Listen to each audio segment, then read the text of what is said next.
Volví a casa más temprano de lo habitual porque el médico canceló la cita a última hora. El mediodía en Querétaro estaba sin viento. El sol se quedaba inmóvil sobre el umbral, como si todo el barrio contuviera la respiración. Abrí la puerta con cuidado, sin encender la luz. Solo quería dejar el bolso y prepararme café con canela y piloncillo para mí, un pequeño hábito para calmar los días largos. Pero apenas se cerró la puerta, una voz sonó desde la sala. No era alta, no era áspera, era fría, tan fría que sentí la piel erizarse. Mañana, en su funeral, me quedé paralizada detrás de la pared, con la mano aún aferrada al picaporte, como si me sujetara del último salvavidas. En un instante brevísimo, mi mente dibujó toda una escena.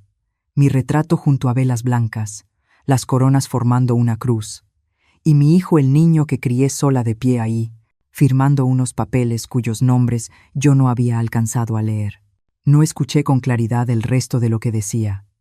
Los oídos me zumbaban, el corazón se me desacompasó, cada latido golpeando directo en el pecho. Quise salir, quise preguntar, ¿por qué? Quise gritar que estaba ahí, que seguía respirando. Pero algo, un instinto antiguo de mujer que ha vivido lo suficiente, me mantuvo inmóvil. Saqué el teléfono y activé la grabación. Luego retrocedí, despacio, tan ligera que ni el piso crujió. Lo entendí con total claridad, sin pruebas. Moriría por segunda vez, no por un accidente, sino por las palabras de ellos. Y antes de seguir contando, quiero decirte esto. Estoy muy feliz de que estés aquí. Si estás escuchando mi historia en este momento, dame una señal de que no estoy sola. Dale like, suscríbete al canal y dime desde dónde me escuchas en los comentarios. Siempre queremos saber hasta dónde han llegado estas historias, porque a veces basta con que alguien escuche para que la verdad tenga fuerzas para sobrevivir. Sin encender la luz, volví a abrir la puerta con el mismo cuidado con el que había entrado. Salí como quien solo olvidó algo en el coche. No miré hacia la sala. Caminé con el pulso en la garganta, cerré los seguros al sentarme y me quedé ahí, inmóvil, escuchando mi propia respiración. Me quedé sentada en el coche durante mucho tiempo, el motor apagado pero las manos aún sobre el volante, como si al soltarlas mi cuerpo fuera a deslizarse fuera de la realidad. La calle estaba extrañamente silenciosa. Unas macetas colgadas en el porche de alguien se mecían apenas con el viento del mediodía. A lo lejos, las campanas de la iglesia sonaban en golpes lentos y regulares. Exactamente como mi corazón, en ese momento ya no era miedo puro, sino algo más pesado, más hondo, como el lodo que se asienta durante años y de pronto es removido.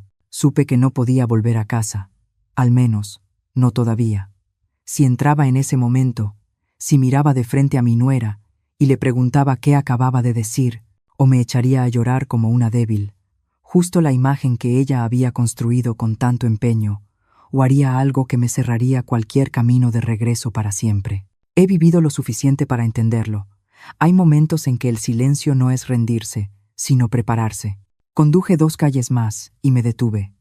Ahí había una tiendita, de esas donde al mediodía la gente se sienta a tomar limonada y a hablar del clima, del precio de la gasolina, de los hijos.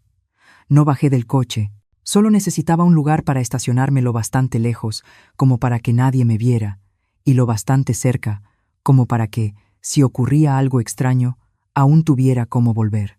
Abrí la agenda del teléfono. Mi dedo se detuvo en un nombre conocido, Evaristo.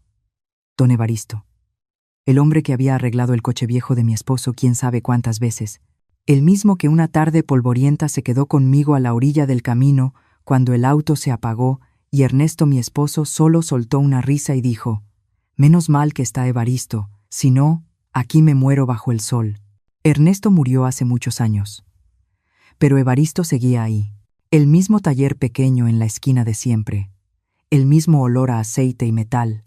La misma manera pausada de hablar de un hombre que no hace conjeturas sin mirar con sus propios ojos. Lo llamé. «Evaristo, soy yo». Del otro lado escuché cómo el compresor de aire se iba apagando, y luego su voz, grave y firme. «Doña Carmen, ¿está bien?» No saludé. No rodeé el tema. Dije una sola frase, tan corta que hasta a mí me sorprendió mi propia calma. Venga de inmediato. No pregunte. Traiga una cámara. Hubo un silencio muy breve. Lo oí inhalar. Voy para allá. 15 minutos después, la vieja camioneta de Evaristo se detuvo a unos metros de mí. Bajó con el overol manchado de grasa, como si lo hubieran arrancado de golpe de su trabajo para meterlo en una historia que nadie quiere vivir. Me miró, y en sus ojos pasó un destello de preocupación. «¿Qué pasa, doña?» Señalé mi coche. «Revise los frenos». No preguntó nada más. Evaristo se agachó de inmediato, abrió el cofre y se metió bajo el auto con la cámara en la mano. Yo me quedé ahí, con las manos entrelazadas, las uñas clavándose en la piel hasta doler, solo para asegurarme de que seguía despierta. El único sonido era el roce suave del metal, el giro de la cámara y mi propia respiración pesada y regular, como contando el tiempo. A los pocos minutos, Evaristo salió de debajo del coche. No habló enseguida. Se sentó en la banqueta, se quitó los guantes y se secó el sudor de la frente. Cuando alzó la vista hacia mí, su rostro ya no era el mismo. «Doña Carmen», dijo, «despacio, esto no es una falla común». Tragué saliva. «¿Qué es?» Él levantó la cámara y reprodujo el video que acababa de grabar. En la pantalla, la manguera del freno se veía con total claridad, abierta por un corte limpio, tan preciso que helaba la sangre. No estaba seccionada por completo. No era un daño por óxido. Era un corte justo lo suficiente para que el auto funcionara con normalidad, hasta que el conductor necesitara frenar de golpe. «Alguien lo hizo con mucha destreza», dijo Evaristo. «El coche todavía puede andar. Usted podría manejar un tramo largo sin notar nada. Pero basta una bajada, una situación inesperada, y se acabó». Alzó la vista hacia mí. Su voz se volvió más grave. «Esto es un intento de homicidio, doña. No hay otra manera de llamarlo». No me mareé como pensé que pasaría. Tal vez porque, en el fondo, ya lo sabía. Aquellas palabras que había escuchado en la sala, frías y seguras, no eran las de alguien que solo estaba enojado. Eran las palabras de quien ya había tomado una decisión. «El corte es reciente», continuó Evaristo, como si acomodara cada pieza de la verdad para mí. «De 1 a 2 días, no más. 1 o 2 días». En mi mente apareció de inmediato la imagen de mi nuera, pidiéndome el coche, con una voz ligera como el viento. «¿Me prestas el coche un ratito, mamá? El mío lo llevé a mantenimiento». Recordé que asentí. Incluso le pedí que manejara con cuidado. Solté una risa seca, sin el menor rastro de alegría. Evaristo me miró. Su expresión se endureció. «Necesita llamar a la policía ahora mismo». Negué con la cabeza. No porque no confiara en la policía, sino porque sabía que, si llamaba en ese instante, todo se quedaría ahí. Una investigación, preguntas y muy probablemente negaciones pulidas que ya estaban listas. Todavía no dije. No ahora. Evaristo estuvo a punto de decir algo, pero se contuvo. Me observó largo rato, como si viera a una mujer distinta de la doña Carmen que solía llevar pan al taller en días festivos. «Entonces, ¿qué quiere hacer?». Tomé una respiración profunda. En mi cabeza, todo empezaba a ordenarse, con una claridad que daba miedo. Primero, quiero que su madre, la mamá de Ximena, vea este regalo. Evaristo no preguntó. «¿La madre de quién?». Solo asintió, muy apenas. Y en su mirada no vi curiosidad, sino la comprensión de un hombre que ha vivido lo suficiente para saber que hay verdades que, si no se ven con los propios ojos, quedan enterradas bajo palabras amables. Volví a sentarme en el coche, dejando que la frase que acababa de decir se disipara en el aire. Don Evaristo no preguntó nada más. Apenas asintió, como entendiendo que, a partir de ese momento, todo había cruzado el límite de una simple falla mecánica. Llamó a una grúa para ayudarme, y yo me recargué en el asiento. Cerré los ojos un instante, no para huir, sino para acomodar las emociones que se arremolinaban en el pecho como corrientes profundas. El nombre apareció nítido en mi mente: Ximena Ortiz. Mi nuera siempre se había sentido orgullosa de ese apellido. Ortiz. Un apellido que, cada vez que lo pronunciaba, llevaba un leve énfasis, como si fuera un pase de entrada a otro mundo, el mundo de la gente bien posicionada. Desde el primer encuentro lo entendí, no por sus palabras, sino por su mirada. Esa mirada que recorrió mi casa con rapidez, se detuvo un poco más en el sofá viejo, en la foto de boda ya amarillenta, y volvió a mi rostro con una sonrisa apenas correcta. Su madre, doña Beatriz, ni siquiera intentó disimularlo. Me miraba como se mira un objeto viejo, sin odio, sin afecto, simplemente innecesario. En cada reunión familiar me hacía preguntas muy amables. ¿Usted todavía maneja sola? A su edad, ¿qué mérito? ¿Sigue trabajando? Yo pensé que ya estaría descansando desde hace tiempo. Preguntas livianas, pero que dejaban la sensación de una mano apoyada en el hombro, empujándote apenas hacia atrás, recordándote que estabas ocupando un lugar que no te correspondía. Yo me había acostumbrado, aprendí a sonreír, a asentir y a volver a mi mundo pequeño pero firme. No necesitaba su respeto, solo necesitaba tranquilidad. Hasta ahora, la grúa llegó más rápido de lo que imaginé. Un hombre de alrededor de los 50, con una gorra gastada, bajó del vehículo. Le di la dirección y le hablé con toda claridad. Lleve este coche ahí. Déjelo justo frente al portón. Toque el timbre. Entregue este papel a quien abra. Y me detuve. Un segundo. Por favor, grabe su reacción. Me miró con un poco de sorpresa, pero no preguntó nada. En México, la gente está acostumbrada a que no todas las historias necesiten explicación.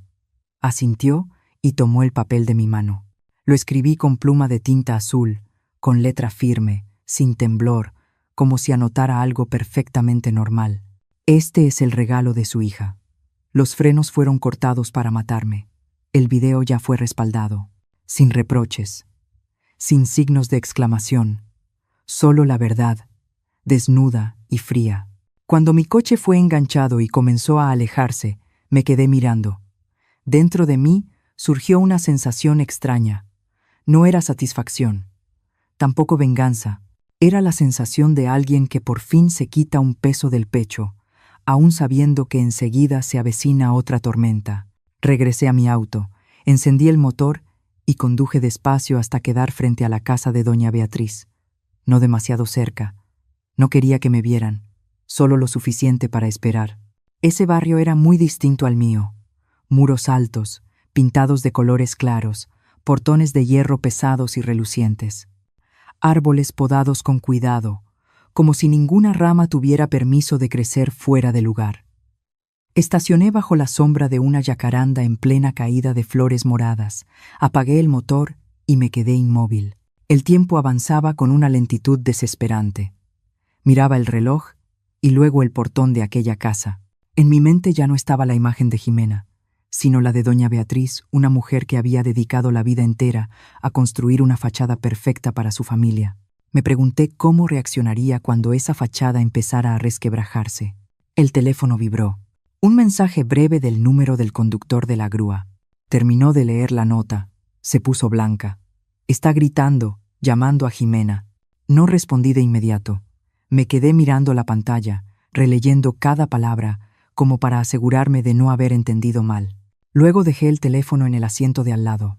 Recargué la cabeza y solté un aliento largo, frío, tan hondo que me llegó hasta el fondo de los pulmones. Bien. No porque me alegrara ver a otra mujer entrar en pánico, sino porque, desde ese momento, la historia ya no estaba encerrada entre las 4 paredes de mi casa. Había salido a la luz, había entrado justo en el espacio que Jimena y su madre se enorgullecían de controlar. Sabía perfectamente lo que estaba ocurriendo del otro lado de la línea. Doña Beatriz gritaría, negaría todo, buscaría llamar a su hija con esa mezcla de miedo y furia de una madre acostumbrada a dar órdenes. ¿Jimena? ¿En algún lugar? Probablemente intentaría mantener la calma, reorganizar la versión de los hechos, buscar la manera de convertirme en la suegra loca. Pero esta vez ya no estaba sola, de pie en una cocina a oscuras, escuchando a escondidas palabras que decidían mi destino. Esta vez, la verdad tenía forma. Estaba en el coche remolcado, en el video respaldado y en los gritos que doña Beatriz no alcanzó a contener. Volví a tomar el teléfono y lo apoyé sobre mis piernas. Mis manos no temblaban. El corazón seguía latiendo rápido, pero parejo. Sentí con claridad un cambio silencioso dentro de mí, como si se abriera una puerta vieja y oxidada, dejando ver a una mujer que yo misma había olvidado. Una mujer que ya no pide permiso para existir, que ya no baja la cabeza para mantener la paz. Miré el camino que llevaba de regreso a mi casa, y luego el portón de la casa de doña Beatriz. Esos dos mundos ya habían chocado, no había manera de volver al estado anterior, y supe que, a partir de ese momento, cada paso tendría que ser preciso, no porque tuviera miedo, sino porque había ido demasiado lejos para dar marcha atrás. Y la verdad, una vez colocada frente a la puerta de otra persona, jamás vuelve a guardar silencio. Me quedé sentada en el coche mucho tiempo después de ese mensaje, dejando que las imágenes antiguas emergieran una a una, como fotografías sumergidas durante años en el agua. Los bordes curvados, pero los colores intactos. Cuando alguien se enfrenta a algo demasiado cruel, la mente suele retroceder al pasado no para huir, sino para hacerse una sola pregunta: ¿por qué todo terminó llevándonos hasta aquí?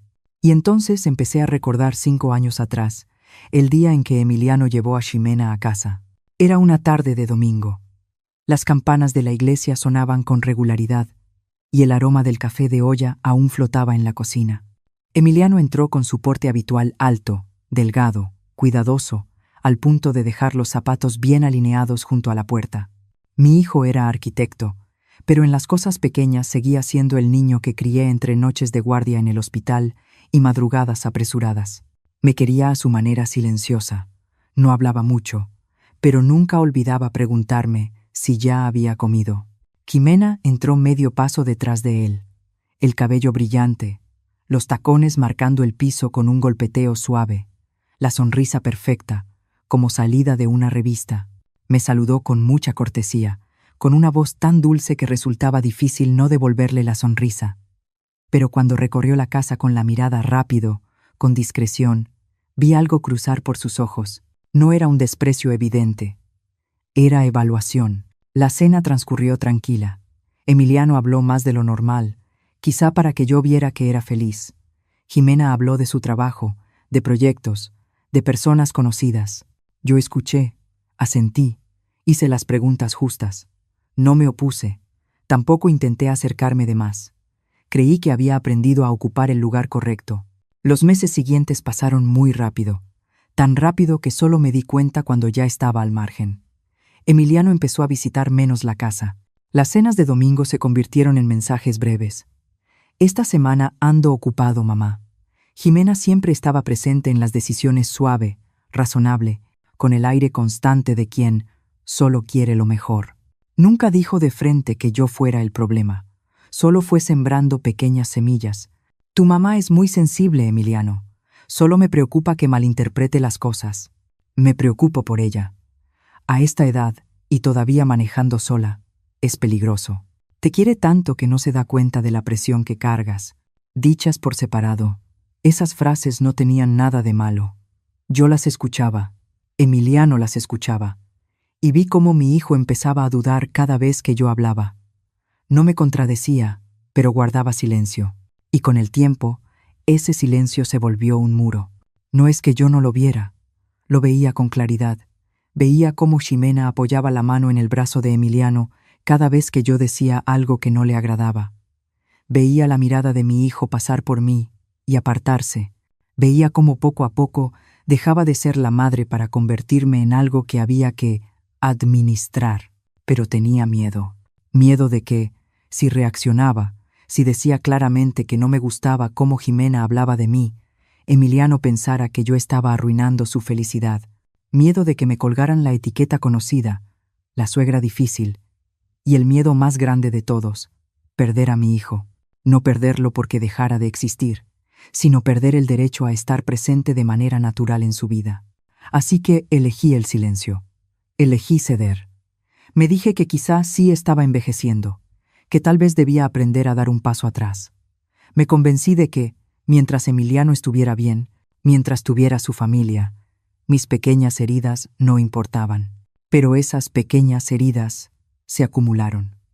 Estaban en las veces que olvidaban invitarme a una comida familiar, en los chistes que me convertían en motivo de burla, en que Emiliano empezara a hacerme preguntas que antes jamás me habría hecho. ¿Te olvidas de las cosas, mamá? ¿No te cansas haciendo tantas cosas? ¿Has pensado en el futuro? No eran preguntas nacidas de la maldad. Venían de una duda cultivada con cuidado, y yo, por miedo, no la corté de raíz.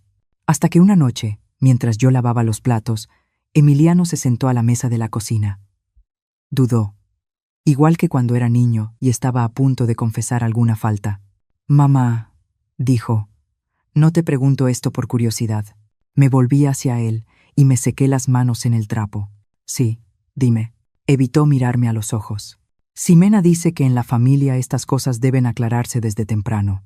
¿Tú tienes seguro de vida? La pregunta cayó en la cocina silenciosa, como un objeto pesado. Me quedé quieta unos segundos, mirando a mi hijo, al niño que cargué en brazos, al que llevé a la escuela, por el que pasé noches en vela cuando tenía fiebre alta. No me miraba, miraba la mesa. En ese instante, un frío me recorrió la espalda. No por la pregunta en sí, sino porque entendí con absoluta claridad que esa pregunta no había nacido sola. Sí, respondí, con una calma que me sorprendió. ¿Por qué lo preguntas? Emiliano alzó la vista y esbozó una sonrisa incómoda. Es que Ximena dice que conviene saber esas cosas, para que después no haya problemas. Asentí. No pregunté más, pero dentro de mí, una puerta se cerró muy despacio, muy pesada, y del otro lado de esa puerta, una pregunta empezó a resonar, cada vez con más fuerza. Si no era porque yo resultaba un estorbo, ¿por qué necesitaban que yo desapareciera? Después de aquella noche, la pregunta de Emiliano no se me despegó. No hacía ruido, no me perseguía, pero estaba ahí como un golpeteo constante por dentro del pecho cada vez que la casa quedaba en silencio. Yo seguía con mi café de siempre, con ese olor a canela cada mañana. Seguía escuchando las campanas de la iglesia al caer la tarde. Seguía contestando las llamadas de mi hijo con la misma calma de siempre. Pero desde ese instante, empecé a observar no con los ojos de una madre asustada, sino con la lucidez de alguien que trabajó cuidando vidas. Cuando hay una señal extraña, hay que encontrar la causa. Emiliano empezó a pedir prestado. Al principio eran cantidades pequeñas. Decía que un proyecto se había atrasado en pagos, que habían salido algunos gastos extra. Yo no lo regañé. El trabajo de mi hijo siempre tuvo temporadas de subidas y bajadas, pero luego esas veces se volvieron más frecuentes, más urgentes. Una noche me llamó casi a la medianoche, con la voz cansada. Mamá, ¿me puedes prestar un poco de dinero? Es solo por mientras. La próxima semana te lo regreso. Le pregunté con suavidad. ¿Pasa algo, Emiliano? Se quedó en silencio unos segundos y después dijo, no, mamá, solo que todo está medio apretado. Le transferí el dinero. No pregunté más. Pero empecé a guardar detalles pequeños. El reloj nuevo en la muñeca de Ximena, las cenas en restaurantes a los que antes mi hijo casi no iba, los viajes para desestresarse, que aparecían justo cuando Emiliano decía que le faltaba dinero. Esas piezas todavía no formaban una figura completa, pero yo sentía que todas apuntaban hacia el mismo lado. No se lo conté a nadie. En silencio contacté a un contador, uno que conocí por el hospital, ya retirado, pero cuidadoso y discreto. Quedé de verlo en un cafecito pequeño, de esos donde la gente de mediana edad se sienta a leer el periódico por la mañana. Le hablé directo. Necesito saber la situación financiera de mi hijo, no para controlarlo, sino para entender. Me miró un momento y luego asintió. Acordamos lo que él podía y no podía hacer. Dentro de lo legal, me fui con un peso en el pecho, pero con la certeza de que era necesario, como cuando una espera resultados de laboratorio. Da miedo, pero no puedes voltearte. Los días siguientes pasaron con una lentitud desesperante. Emiliano seguía llamándome, seguía preguntando por mí, seguía hablando del trabajo. Ximena a veces se aparecía, con su sonrisa perfecta y esas preguntas que parecían preocupación. Mamá, ¿últimamente te sientes cansada? ¿Tu coche sigue jalando bien? Yo contestaba lo justo, nada más. No quería que se notara que yo estaba esperando una verdad. Y entonces llegó la llamada del contador. Doña Carmen dijo, con la voz baja, Creo que es mejor que se siente antes de escuchar. Me senté en la silla de la cocina y apoyé la mano sobre la mesa fría.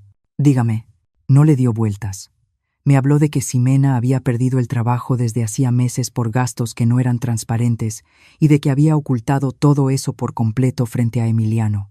Me habló de deudas de tarjeta de crédito acumuladas, de pagos a plazos largos por cosas que no eran necesarias. Me habló de que el sueldo de Emiliano estaba cargando casi todos los gastos de la casa, mientras Ximena seguía sosteniendo un estilo de vida que no se movía ni un paso. Yo escuché, una frase tras otra, y sentí algo muy extraño. No me sorprendí, solo se me aclaró todo, como cuando prendes la luz en un cuarto que llevaba mucho tiempo oscuro. ¿Emiliano lo sabe?, pregunté. Por lo que alcanzo a ver, respondió, no. Las cuentas están acomodadas con mucha habilidad. Si no se revisa con cuidado, es difícil notarlo. Colgué y me quedé inmóvil un buen rato. En mi cabeza, esas frases inofensivas de Ximena empezaron a regresar, pero ahora con otro sentido. Ya te rechina el freno, mamá. Deberías irte unos días lejos para despejarte. Trabajas tanto, ¿no te cansas? Todo dejó de ser una falsa preocupación. Eran pruebas, pequeños tanteos, toques suaves para ver cómo reaccionaba yo, y entendí algo que me apretó el corazón. Ximena no me odiaba. El odio es caliente, explosivo. Ella no necesitaba odiarme. Solo necesitaba que yo desapareciera del lugar que le estorbaba. Y ese camino, poco a poco, se me reveló con claridad. Mi seguro de vida, con Emiliano como beneficiario. Las deudas creciendo cada vez más. Un estilo de vida que no aceptaba apretarse el cinturón. Todo se juntaba en un punto helado. Yo era el único obstáculo que quedaba entre Ximena y la salida que estaba buscando. No lloré, no me enojé. Sentí una tristeza honda, pesada no por mí, sino por Emiliano. Mi hijo, con toda su confianza, se había vuelto el escudo de alguien que no lo amaba como él merecía. Y fue justo ahí cuando decidí hacer algo que Ximena jamás habría imaginado. No se lo dije a Emiliano. No lancé ninguna alarma. Llamé al lugar donde manejaban mis beneficios y pregunté por cláusulas que durante años no había revisado con cuidado. Escuché, pregunté, tomé notas. Hice todo lento, meticuloso, como si estuviera preparándome para una cirugía fina sin margen de error. Yo lo sabía. En el momento en que diera ese paso, el reloj empezaría a correr. Ximena, aunque no supiera exactamente qué hice, iba a sentir el cambio. La gente que vive de controlar tiene un instinto afilado cuando detecta que puede perder el control. Y cuando el tiempo se acorta, quienes no saben agachar la cabeza eligen el camino más rápido. Cerré mi libreta de notas y la guardé en el cajón. Afuera, la luz de la tarde se recargaba sobre el porche. El tañido de las campanas sonaba a lo lejos, tan conocidas que dolían. Me puse de pie, me preparé una taza de café. El olor a canela y piloncillo llenó la cocina. No tenía idea de que esa decisión silenciosa le haría entender a Ximena algo muy claro. Si no actuaba de inmediato, lo perdería todo. Llamé a la oficina que llevaba mis beneficios una mañana completamente normal. Ese día, el cielo de Querétaro estaba despejado, con una luz delgada, como un mantel extendido sobre los techos. Yo estaba en la cocina, con el teléfono apretado entre el hombro y la oreja, mientras con la mano removía despacio el jarabe para el café de olla. Todo se veía tan tranquilo que, si alguien me miraba, pensaría que yo me preparaba para un día cualquiera. Pero por dentro, cada paso ya estaba pensado con cuidado, como si caminara sobre un puente angosto donde bastaba medio paso en falso para caer. El encargado de mi expediente era un hombre de mediana edad, de voz educada y pareja. Dijo mi nombre, confirmó algunos datos personales y preguntó qué parte quería ajustar. Quiero cambiar al beneficiario de otra manera, dije. Que ya no sea directo. Guardó silencio unos segundos y luego me explicó las opciones. Yo escuché con atención. Pregunté por un fideicomiso, por la forma en que el dinero se entregaría mes con mes, por las condiciones de supervisión, por los candados que aseguraran que nadie pudiera usar ese dinero sin control.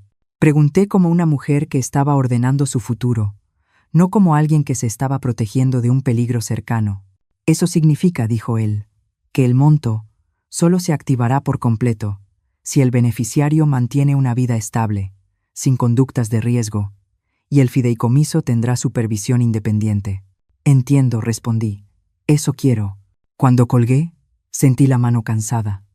No por la llamada larga, sino porque acababa de hacer algo que en toda mi vida creí que nunca haría.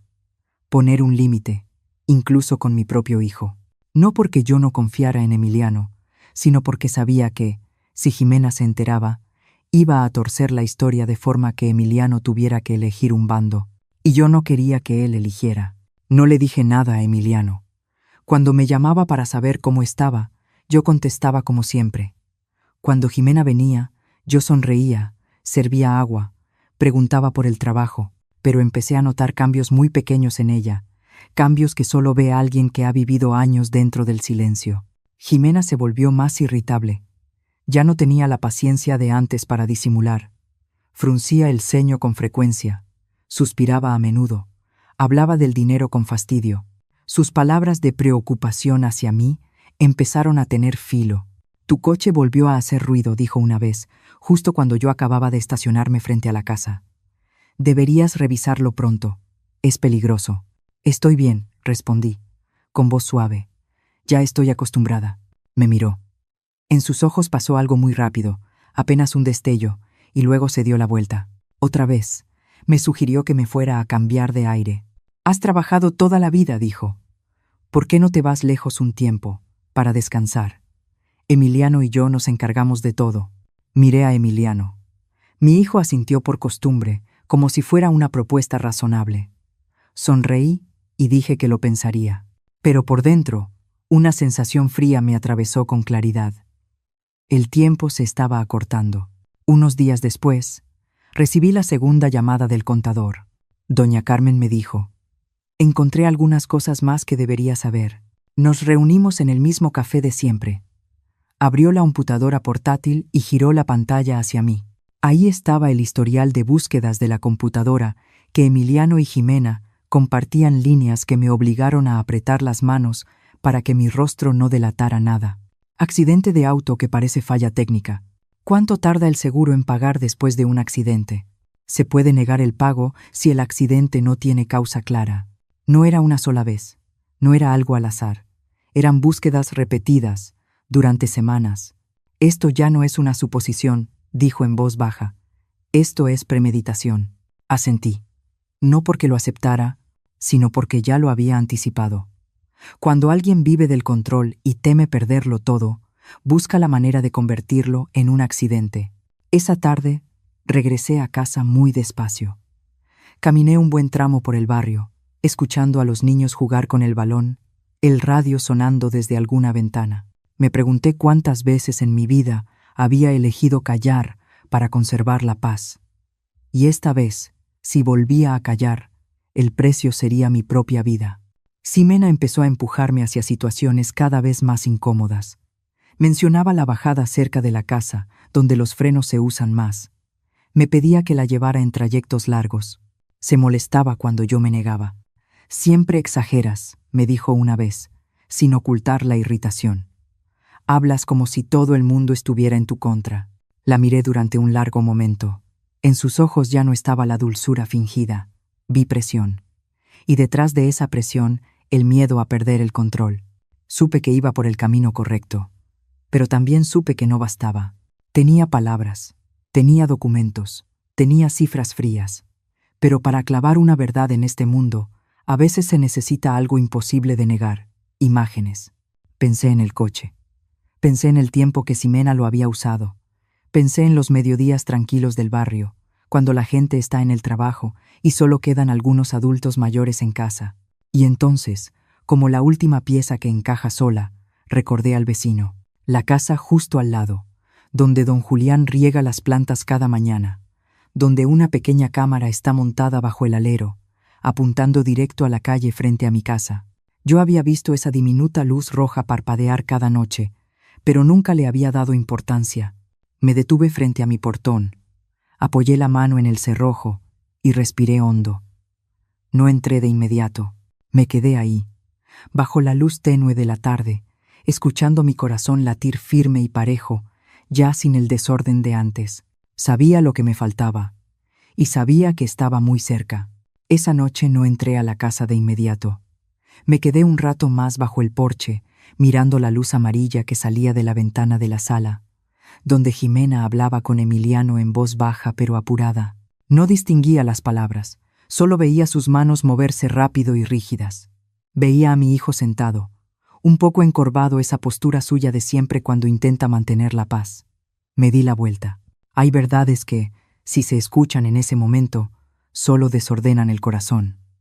Yo necesitaba otra cosa, algo que no dependiera de palabras. La casa de don Julián estaba justo al lado. Una casa baja, de paredes blancas y un portón de hierro gastado por los años. Frente a la entrada, las bugambilias que él cuida cada mañana estaban en plena floración. Los pétalos caían sobre el cemento. Don Julián era un viudo desde hacía tiempo, jubilado, de vida lenta y puntual, hasta el punto de que todo el barrio conocía su rutina. A las 6 de la mañana, riega las plantas. A las 7, escucha el radio. Por la tarde, saca la silla al porche, toma café y observa a quien pasa, como un hábito tranquilo. Respiré hondo y toqué el timbre. Abrió casi de inmediato, como si hubiera estado esperando detrás de la puerta. «¿Doña Carmen?», dijo, sorprendido. «¿Está bien?». «Necesito pedirle un favor», dije, procurando que la voz no me temblara. «Es algo delicado». Me observó un momento, con esos ojos de viejo que no son lentos. Luego abrió más la puerta. «Pase». Nos sentamos en su pequeña sala, donde todo estaba tan ordenado que daba tranquilidad. En la pared colgaba la foto de su esposa, con una sonrisa serena. Le expliqué de manera breve, sin emociones, que había un problema grave con mi coche y que necesitaba revisar su cámara de seguridad, la que apuntaba directamente a la calle frente a mi casa. Don Julián no preguntó por qué.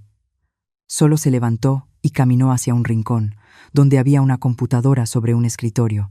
«La cámara graba las 24 horas», dijo. «Conservo los registros de los últimos 7 días». Él abrió la carpeta y retrocedió el tiempo hasta el día que yo le dije. Mi corazón empezó a latir más rápido, pero esta vez no era por miedo, sino porque sabía que estaba llegando muy cerca de la última línea entre la duda y la verdad. En la pantalla apareció la calle conocida frente a mi casa, la luz del mediodía, las sombras largas de los árboles, y entonces salió mi coche. «Aquí», dijo don Julián, señalando la pantalla. «Mire esta parte». Me incliné más. El coche se detuvo frente al portón. La puerta se abrió. Jimena bajó, sin prisa, sin mirar alrededor como alguien que teme ser descubierta. Abrió la cajuela y sacó una bolsa de herramientas. Oscura, no era un bolso normal. Lo reconocí de inmediato, porque Emiliano jamás cargaba cosas así. Jimena se agachó y luego se metió por completo debajo del coche. Escuché mi propia respiración resonando en los oídos. Don Julián reprodujo en cámara lenta. El reloj en la pantalla avanzaba minuto a minuto, frío y exacto. 10 minutos, 15 minutos, 20 minutos, 30 minutos completos. Jimena estuvo debajo del coche, totalmente fuera de la vista de cualquiera que pasara por ahí. «¿Ya ve?», dijo don Julián, con la voz áspera. «No puede haber sido un accidente». Cuando Jimena salió, se sacudió las manos, cerró la cajuela y se fue manejando como si nada hubiera pasado, sin una sola duda, sin un solo segundo de titubeo. Me quedé inmóvil. En mi cabeza ya no había voces, solo esa imagen repitiéndose una y otra vez como un martillazo contra la última pared de la negación. «¿Podría copiarme este video?», pregunté, en voz baja. «Claro», respondió de inmediato. «Se lo voy a pasar a una USB». Y hizo una pausa. «Conviene que guarde varias copias». Asentí. Cuando la USB cayó en mi mano, era tan ligera que casi parecía invisible, pero yo sabía que su peso podía aplastar a toda una familia. Le di las gracias a don Julián, sin agregar nada más. Antes de que me fuera, me tomó el brazo con suavidad. «Doña Carmen», dijo, «si necesita que yo diga la verdad, yo la digo». Lo miré y asentí.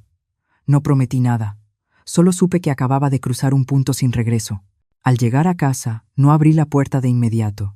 Me quedé en el coche, conecté la USB al teléfono y volví a ver el video una vez más y otra vez, hasta que cada detalle se me quedó grabado: la forma en que Jimena se inclinaba, la forma en que se ponía en cuclillas, la manera en que miraba alrededor antes de meterse bajo el coche. Le envié una copia a mi abogado. La subí a la nube. No dejé una sola copia en un único lugar. Aprendí que la verdad solo está segura cuando no depende de una sola mano. A la mañana siguiente, fui a la comisaría a la hora acordada. El detective Salgado era un hombre de más de 50 años, alto, con el cabello entrecano y una mirada poco acostumbrada a las historias de más. Revisó todo el expediente que llevé: el video de don Evaristo, los documentos financieros, el historial de búsquedas y, por último, la grabación de la cámara del vecino. No comentó de inmediato. Observó con calma, retrocedió algunos fragmentos, se detuvo en los momentos clave. ¿Sabe lo que esto significa?, preguntó. Lo sé, respondí. Significa que lo planeó. Él asintió, y ahora dijo, con voz grave y fría: usted tiene dos opciones. Podemos proceder con el trámite de inmediato.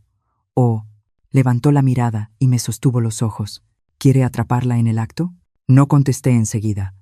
En mi mente apareció el rostro de Emiliano, el rostro de mi hijo, con esa confianza casi ciega en su esposa. Pensé en las veces que defendió a Jimena, en las veces que guardó silencio cuando a mí me dolía. Pensé en el momento en que, tarde o temprano, él tendría que elegir: creerle a las pruebas frente a sus ojos o aferrarse a la imagen de la mujer en la que había puesto su vida. Porque su reacción continuó: el detective Salgado va a ser el clavo final. No hay abogado que pueda desarmar una reacción natural. Cerré los ojos un segundo. Al abrirlos, supe que estaba lista. Sí, dije. Quiero ver cómo se le cae la máscara. Él asintió, se levantó y empezó a ordenar los documentos. Yo tomé mi bolsa y salí de la comisaría. El sol del mediodía me pegó directo en los ojos. Cegador, pero claro. Dentro de mí ya no había temblor. Solo una pregunta, silenciosa y más pesada que todo. Cuando la verdad estuviera de frente, ¿a quién elegiría creer mi hijo? Esa tarde regresé a casa en taxi, cuando el sol ya había bajado y las sombras de los árboles se estiraban sobre la banqueta como trazos de lápiz. Pagué, bajé del coche y me quedé frente al portón de siempre, que de pronto se sintió extraño. Todo estaba igual. El timbre, el escalón, la maceta pequeña en la esquina del porche. La única distinta era yo. Respiré hondo, abrí el portón y entré como si volviera de una ida cualquiera al mercado. En la sala, Ximena estaba sentada en el sofá. Tenía una copa de vino tinto en la mano. La luz le pegaba al vidrio y el líquido adentro se movía con brillo. Estaba recargada con comodidad, con las piernas cruzadas, con la seguridad de quien cree que todo sigue bajo control. Al verme, levantó la vista y sonrió esa sonrisa de siempre que había hecho confiar a tanta gente. ¿Llegaste temprano?, preguntó, con voz ligera, como si entre nosotras nunca hubiera pasado nada. Dejé la bolsa, colgué el saco en el perchero. No miré la copa, no miré la sonrisa. Me senté en la silla de enfrente, a una distancia justa para escuchar la respiración de la otra. En ese instante, sentí el silencio de la sala tan denso que se podía tocar. Escuché el tic-tac del reloj de pared, escuché los coches pasando afuera y escuché mi propio corazón parejo, lento, ya sin desbocarse. Ximena, dije muy quedo. ¿Cuándo le cortaste los frenos a mi coche? La copa se le cayó. No fue una caída suave. Golpeó el piso y se hizo pedazos, fragmentos brillantes por todos lados. El vino se derramó rojo como una mancha de tinta imposible de limpiar. El rostro de Ximena se puso pálido en un segundo. Sus ojos se abrieron y enseguida se estrecharon, buscando una salida. ¿De qué hablas?, rió nerviosa. No entiendo. ¿Estás cansada? No respondí. Solo extendí la mano y presioné el botón de un pequeño control que llevaba en el bolsillo del saco, un gesto simple, pero yo sabía que iba a cambiar el rumbo de toda esa sala. La puerta principal se abrió. Se oyeron pasos pesados y firmes sobre el piso. Entraron 2 policías, y detrás de ellos un hombre de civil al que reconocí de inmediato mirada fría, postura que no necesitaba presentación. Ximena se levantó de golpe. La sonrisa desapareció. Gritó, con la voz aguda y cortante, como si el control se le hubiera arrancado de la piel. ¿Qué es esto? ¿Qué hacen en mi casa? Esta es mi casa. Un policía, sereno, levantó la mano. Por favor, mantenga la calma. Ximena se volteó hacia mí, con los ojos ardiendo. ¿Qué estás haciendo? ¿Quién te crees que eres? La miré, y por primera vez en muchos años no aparté la vista. Vi el pánico detrás del maquillaje, vi el miedo subiendo como una inundación. Pero no dije nada más. Ya había dicho lo suficiente. La puerta volvió a abrirse. Emiliano entró, respirando con dificultad, como si hubiera corrido una larga distancia. Sus ojos recorrieron la escena, los vidrios rotos, los policías, Ximena de pie en medio de la sala, y se detuvieron en mí. Mamá, ¿qué está pasando? Ximena cambió de tono al instante. Las lágrimas aparecieron con una rapidez que me obligó a admitir algo. Sabía actuar muy bien. Emiliano, escúchame, sollozó. Tu mamá está inventando cosas. Me odia desde el principio. Quiere separarnos.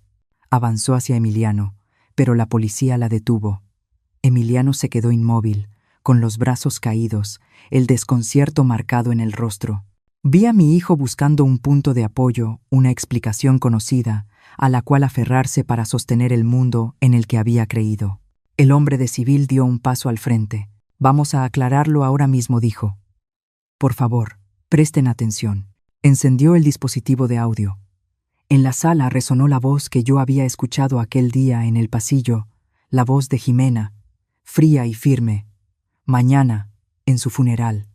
No quedaba espacio para la confusión. No había forma de negarlo. Emiliano quedó paralizado. Miró a su esposa, luego a mí, como si su mente no lograra ordenar los fragmentos que se le venían abajo. No, susurró. No puede ser Ximena. El hombre continuó. Abrió el video de la cámara del vecino. En la pequeña pantalla apareció con claridad la imagen de Ximena metiéndose bajo el coche, minuto tras minuto avanzando con frialdad. No había cortes, no había narración, solo la verdad. Ximena empezó a temblar. Negó con la cabeza, la boca se le abría y se le cerraba, buscando una frase lo bastante rápida para salvarse. Yo lo hice por nosotros. Se le escapó, con la voz quebrada. Por las deudas. Por nuestro futuro. La frase cayó como una piedra pesada. Emiliano cerró los ojos y dio un paso atrás. Vi cómo sus hombros se desplomaban, como si alguien acabara de cargarle encima un bloque entero de recuerdos y arrepentimiento. Ximena había dicho demasiado. Había dicho lo que no debía. Acaba de admitirlo, dijo el hombre, con voz pareja. Todo lo que diga a partir de ahora quedará registrado. Ximena se volvió hacia Emiliano, suplicante. Tú me entiendes, ¿verdad?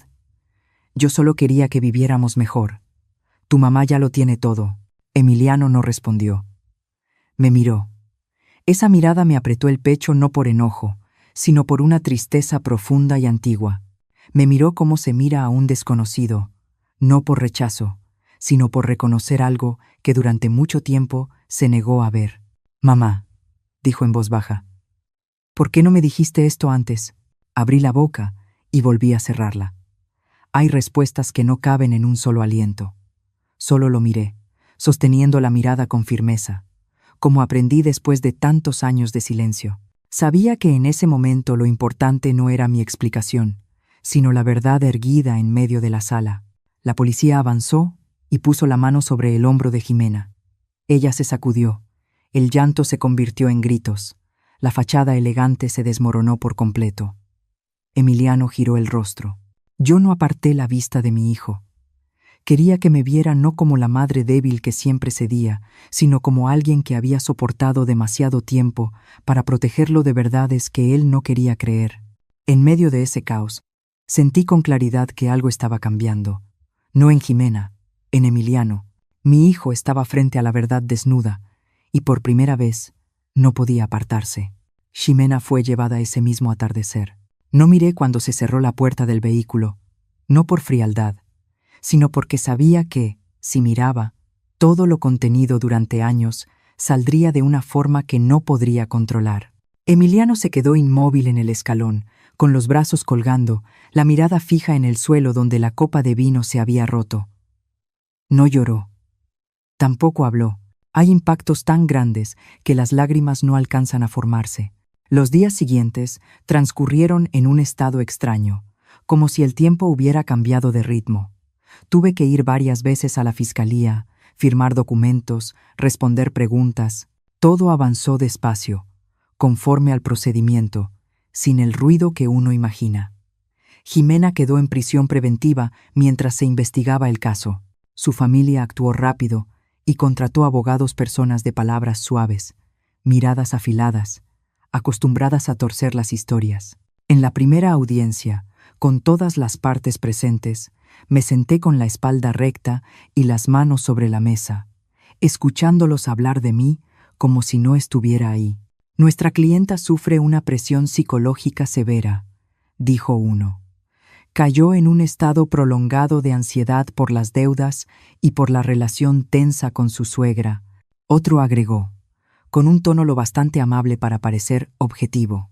No puede descartarse que esto sea un malentendido amplificado por una dinámica familiar tóxica. La señora Carmen tiene antecedentes de control sobre su hijo.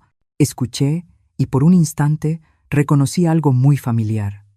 Estaban usando exactamente la historia que Jimena había sembrado durante años en la mente de Emiliano. La diferencia era que ahora la decían frente a quienes tenían poder para decidir destinos. No discutí. Presenté pruebas. La grabación de la llamada, el video de la cámara del vecino, el informe pericial del mecánico, las marcas de tiempo, los testigos. Cada pieza fue colocada sobre la mesa sin levantar la voz, sin explicaciones largas. La verdad, cuando pesa lo suficiente, habla sola. Los abogados del otro lado empezaron a callar más.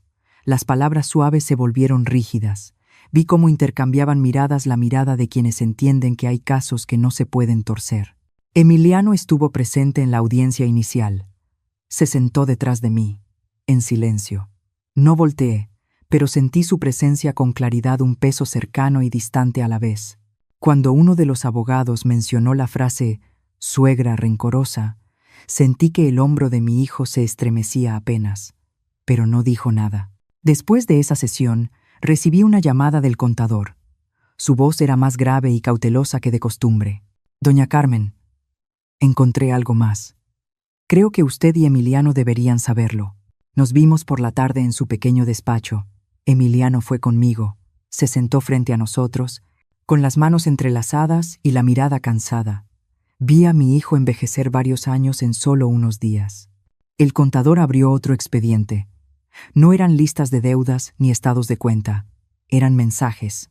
«Solo muestro lo que es directamente relevante», dijo. No agrego nada. En la pantalla aparecieron conversaciones entre Jimena y un hombre llamado Mauricio. El tono era íntimo. El plan, claro. No hacía falta interpretar. Cuando tenga el dinero, me iré de él. Solo falta terminar esto. No sospecha nada. Emiliano leyó cada línea. Vi cómo le temblaban las manos. Apenas. No era la sacudida de la ira, sino el derrumbe silencioso de una confianza arrancada desde los cimientos. No preguntó nada. Se quedó mirando la pantalla, como buscando alguna frase que permitiera otra explicación. Pero no la había. «Lo siento», dijo el contador en voz baja, «pero esto es lo que hay». Emiliano se levantó de golpe y se dio la vuelta. Salió al pasillo y apoyó la frente en la pared blanca. No fui tras él de inmediato. Sabía que hay dolores que necesitan espacio para estallar. Cuando salí, él ya estaba sentado en una silla, con el rostro cubierto por las manos. Esta vez lloró, sin ruido. Los hombros le temblaban con sacudidas pesadas. «Yo solo era», dijo entrecortado, «una cartera con patas. ¿Verdad, mamá?» Me senté a su lado. No respondí enseguida. Puse la mano en su espalda y sentí cómo su respiración agitada iba bajando. No quise poner palabras a su dolor. Dejé que fuera él quien le diera nombre. «No solo eso», continuó, con la voz ronca. «También fui un cobarde. Vi cómo ella te lastimaba. Escuché esas palabras. Pero yo, Yo me quedé callado. La frase quedó suspendida entre nosotros.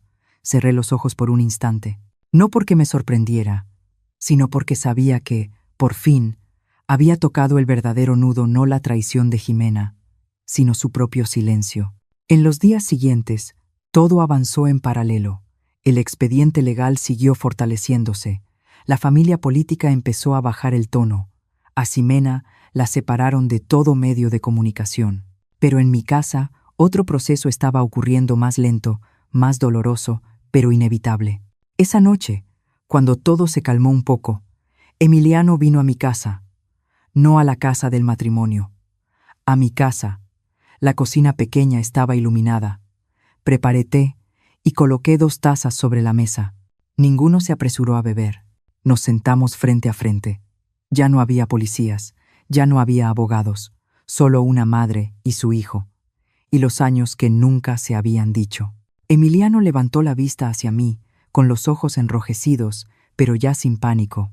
«Mamá», dijo, «no sé si todavía merezco escuchar la verdad». Lo miré largo rato. En su mirada ya no había defensa ni fe ciega, solo un hombre intentando mantenerse en pie después de que su mundo se derrumbara. «¿Quieres la verdad?», pregunté, con voz serena. Asintió. Puse las manos sobre la mesa y entrelacé los dedos. Mi corazón latía despacio, parejo. Sabía que lo que estaba a punto de decir no era solo la verdad sobre Jimena, sino la verdad sobre mí, sobre las veces que elegí callar, sobre la parte de responsabilidad que nunca había nombrado. «Yo también tengo parte de culpa», dije. «Y si estás listo, te lo diré todo». Emiliano no me interrumpió. Se quedó quieto, escuchando. En esa cocina, bajo la luz amarilla tenue y con el silencio de la noche mexicana afuera, supe que una conversación real, la primera en muchísimos años, acababa de empezar. Miré a Emiliano durante un largo momento antes de hablar. La luz de la cocina caía sobre la mesa de madera gastada por los años, donde le enseñé a hacer tareas, donde conté el dinero del mercado, donde lloré sola las noches en que tuvo fiebre alta. Ese espacio guardaba demasiados recuerdos como para mentir una vez más. «Tenía miedo de perderte», dije despacio. «Y por ese miedo, elegí mantener la paz a cualquier precio». Emiliano no me interrumpió. Se sentó derecho, con las manos sobre las rodillas, sin apartar la mirada. Soporté humillaciones cuando debí hablar. Sonreí cuando debí decir no. Pensé que el silencio era un sacrificio noble, una forma de protegerte del conflicto. Pero la verdad es... Respiré hondo que mi silencio abrió la puerta para que alguien malo entrara y hiciera lo que quiso. Vi cómo los hombros de Emiliano se hundían. Asintió apenas, como si cada palabra encajara con algo que había sentido pero no se atrevía a nombrar. «Yo también fallé», dijo Emiliano, con voz grave. «Elegí la comodidad con mi esposa en lugar de estar del lado de mi madre». Vi las miradas, escuché las frases, pero me dije, seguro no es para tanto. Tuve miedo de enfrentar la verdad porque puse toda mi vida en esa persona. Hizo una pausa y tragó saliva. Creí en la máscara, porque no quería aceptar que me había equivocado. Esa frase no me dolió más. Me alivió, porque por fin mi hijo hablaba con su propia voz, sin repetirla de nadie más. Asentí. Reconocer errores no es para castigarse, dije, es para saber desde dónde cambiar. Nos quedamos en silencio un rato. Afuera, la noche mexicana estaba tranquila. De vez en cuando pasaba un coche, y a lo lejos, las campanas de la iglesia sonaban como una respiración conocida. Me levanté y serví agua caliente en las 2 tazas. El aroma de la canela y el café se esparció suavemente por la cocina. Esos gestos pequeños me ayudaron a mantener el equilibrio para lo siguiente. De ahora en adelante dije, voy a poner límites. Ya no seré una madre que se sacrifica en silencio. Emiliano levantó la vista. Lo entiendo, respondió. Y yo también voy a aprender a poner límites para mí. Me contó su decisión de iniciar terapia, no porque alguien lo obligara, sino porque quería aprender a reconocer la manipulación, a escuchar su intuición, a hacerse responsable de las decisiones pasadas. No le pregunté cómo lo haría. Solo le dije que no tenía que hacerlo solo. En los días siguientes, todo siguió el ritmo frío de la ley. Los expedientes se cerraron. Las diligencias continuaron. La cadena de pruebas, clara y sólida, hizo que las tácticas de lágrimas dejaran de funcionar. Jimena enfrentó cargos graves por actuar con premeditación. Las defensas se agotaron. La familia política guardó silencio. Supe que doña Beatriz tuvo que firmar documentos que antes creía intocables, no por mí, sino porque la verdad puesta sobre la mesa no permitió seguir mirando a otro lado. Emiliano asistió a las diligencias necesarias como parte involucrada. No intentó evadir. Se mantuvo firme. Respondió lo que correspondía. Firmó donde debía. No le tomé la mano frente a otros. Me quedé a su lado. Lo bastante cerca para que supiera que no estaba solo. Lo bastante lejos para que asumiera su responsabilidad. Una tarde, Emiliano llegó a mi casa más temprano de lo habitual. Traía la caja de herramientas vieja de mi esposo, la que conservo desde el día en que murió. Dijo que quería arreglar la puerta cuyo gozne estaba atascado. Lo observé trabajar, sin dar consejos ni apurarlo. El sonido del metal al chocar era familiar, cotidiano. Mamá dijo: «Quiero volver a plantar la bugambilia del frente. La anterior. Se secó hace tiempo». Asentí. Fuimos a elegir la planta a la mañana siguiente. La tierra manchó las mangas, el sudor perló su frente. Cuando colocamos las primeras ramas en su lugar, entendí que no necesitaba olvidar lo ocurrido para seguir viviendo. Solo recordar que sobreviví y que elegí distinto. Esa tarde preparé café de olla. El aroma del café caliente con canela y piloncillo llenó la cocina. Ese sonido de siempre, regular, como un reloj. Emiliano se limpió las manos, se recargó en la puerta recién arreglada y miró la calle de siempre como si fuera un paisaje nuevo. No hablamos mucho. La paz, en ese momento, no necesitaba explicación. La familia no se construye sobre el silencio, dije. No para dar lecciones. Amar no basta. Tiene que haber límites. Emiliano asintió. Lo entendía. Esa noche, mientras ordenaba, el teléfono vibró. Un número desconocido. Dudé un segundo y contesté. «¿La señora Carmen?», preguntó una mujer al otro lado, con la voz temblorosa pero firme. «Disculpe la hora. Me enteré de su historia por un conocido. Creo que debería saberlo. Antes, hubo alguien a quien Ximena hizo lo mismo. Y estamos dispuestos a testificar». No respondí de inmediato. Miré por la ventana, hacia la bugambilia recién plantada, todavía con tierra húmeda. Dentro de mí no hubo tormenta, solo una calma sólida, como cuando uno pisa suelo firme después del temporal. «Gracias por llamar», dije. «Hablaremos con más calma». Colgué y dejé el teléfono sobre la mesa. Emiliano me miró, preguntando con los ojos. Asentí despacio. No hacía falta decir más. Hay caminos que se abren no para prolongar el dolor, sino para cerrarlo con la verdad completa. Me quedé sentada mucho tiempo después de todo lo ocurrido. En esa cocina conocida, el aroma del café de olla aún flotaba en el aire. Las campanas lejanas seguían marcando el ritmo, como el latido de una vida. Pensé en los años de silencio, en el precio de elegir la calma en lugar de la verdad, y en el momento en que tuve que enderezarme para salvarme a mí misma. No para vengarme, para vivir de verdad. Quizá en algún punto de la vida todos elegimos callar para que todo esté bien, guardar silencio para terminar rápido. Y luego nos preguntamos por qué el dolor crece con los años. Cuento esta historia no para demostrar fortaleza, sino para decir que siempre tenemos derecho a poner límites, incluso cuando llegamos tarde. Si sigues aquí, te lo agradezco de corazón. Estoy muy feliz de que estés aquí. Si esta historia te tocó, dale like, suscríbete y acompáñame para seguir compartiendo historias reales como esta. Y quiero preguntarte algo. ¿Desde dónde estás viendo esta historia? ¿Alguna vez tuviste que elegir entre el silencio y la verdad? Déjalo en los comentarios. Tal vez tu historia ayude a darle calor a otro corazón que necesita ser escuchado.